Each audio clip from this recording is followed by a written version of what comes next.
Alors l'alternance aujourd'hui, où nous fêtons nos 20 ans d'alternance, c'est 1300 étudiants en alternance sur l'ensemble des programmes, bien évidemment, de MBS. C'est aussi d'abord pour revenir à l'origine du développement de cette alternance, un moyen très efficace de réduire les droits de scolarité des étudiants et aussi un moyen extrêmement efficace de leur donner la possibilité de se professionnaliser. Je rajouterai qu'il y a une troisième dimension pour les étudiants issus de certains milieux modestes, se plongeant dans l'entreprise que représente l'alternance, les aide à se socialiser plutôt, et du même coup rétablir une certaine égalité des chances face à l'entreprise.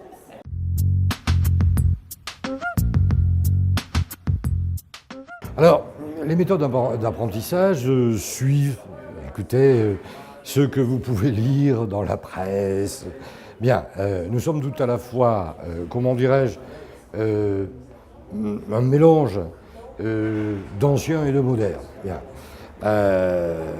Les nouvelles technologies occupent une place de plus en plus importante, mais pour autant la relation directe, le cours direct, la relation physique de proximité que demandent les élèves est bien présente.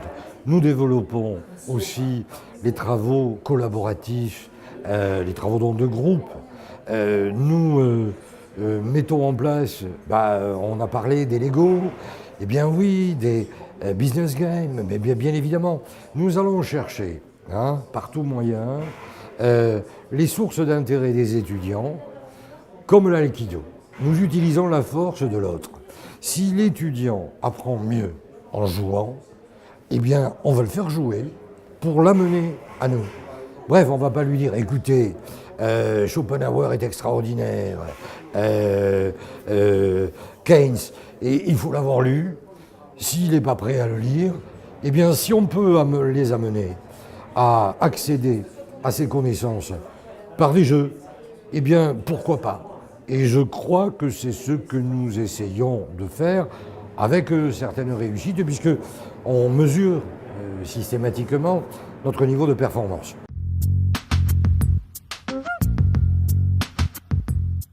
Alors, l'international, c'est même pas une ambition, c'est un devoir. Voilà. Bon.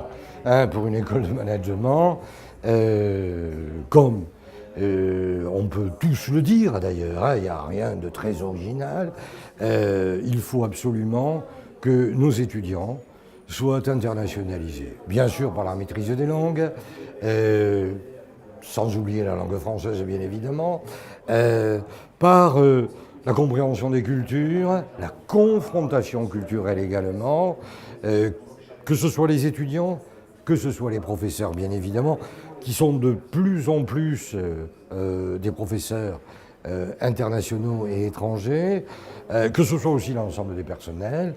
Nous devons baigner dans un environnement international tout en étant, en ce qui nous concerne, très revendicatif sur le fait que nous sommes une institution française européenne.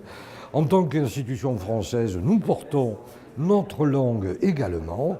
En tant qu'institution européenne, nous portons une certaine vision de la démocratie, que ce soit la démocratie générale, mais la démocratie aussi en entreprise. Bon, je crois que voilà ce qu'est l'international.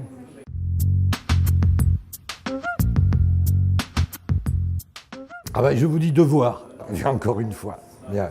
Alors vous savez que notre école a le label diversité, mais elle a également le label égalité entre les femmes et les hommes, égalité professionnelle. Bien, il y a là un enjeu majeur. La diversité, c'est la condition de notre évolution. Alors, je prendrai ce que disait un auteur, c'est que la diversité est la condition de l'innovation. Bien. Pascal Pic, notamment le paléoanthropologue. Bien. C'est-à-dire que si vous mettez ensemble des gens qui ne font que se ressembler, vous ne produirez jamais quelque chose de nouveau. Alors ça peut paraître, comment dirais-je, extrêmement basique, j'enfonce des portes ouvertes, j'en suis complètement conscient, mais enfin, il faut de temps en temps rappeler ces choses-là. La diversité sous toutes ses formes, et Dieu sait que la loi française en cite un grand nombre. Bon, hein, il n'y a pas que la diversité de couleurs, de religion, il y a bien d'autres formes de diversité. Cette diversité-là, me semble-t-il, est une obligation en termes humanistes, bien, mais c'est également un intérêt pour nos sociétés. Plus nous ouvrirons cette diversité, plus nous garantirons de nous donner les moyens pour faire face positivement à ces transformations qui arrivent face à nous et que nous ne pourrons pas régler en petits comités, en petits clubs consanguins. Il faut ouvrir tout cela. Voilà la diversité.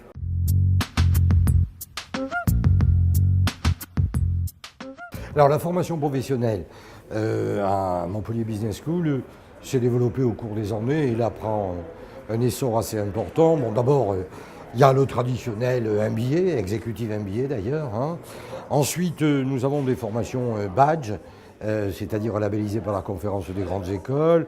Nous développons des formations certifiantes, que ce soit en France d'ailleurs ou à l'étranger. Nous intervenons sur plusieurs sites. Nous formons, comment dirais-je, aussi par la VAE. Hein. On l'oublie un peu, cette valorisation des acquis de l'expérience. Enfin, la France est un pays qui est extraordinaire. Nous avons créé la VAE. Bien. Et nous l'utilisons relativement peu si on regarde les statistiques. Or, combien de personnes, à l'heure justement où on se pose des questions extrêmement importantes sur des mutations qui vont nécessiter des changements de compétences, eh bien, bien sûr, d'une manière générale, la formation professionnelle a un rôle magistral à jouer. Et c'est bien l'apprentissage tout au long de la vie dont on parle. Mais pour revenir à cette VAE, elle a un rôle extraordinaire, c'est-à-dire qu'elle permet quand même de donner un diplôme en valorisant des acquis de l'expérience dont de très nombreuses personnes sont titulaires de cette expérience, mais n'en ont pas la reconnaissance. Or, commençons déjà par reconnaître ceux qui ont ce savoir, cette expérience. Bon, donc je crois que les enjeux de la formation professionnelle sont très importants. Nous les accompagnons en France, nous faisons beaucoup de formation professionnelle aussi en Afrique, à travers notre hub de Dakar. D'ailleurs, par exemple à Dakar, et sur toute l'Afrique francophone et anglophone, notre formation professionnelle, nous disons à tous nos interlocuteurs que 10% de ce qu'ils nous acquitteront en matière de formation professionnelle, eh bien, sera versé à notre politique d'égalité des chances. Vous voyez que tout est dans tout et vice-versa. Tout ça me semble assez cohérent.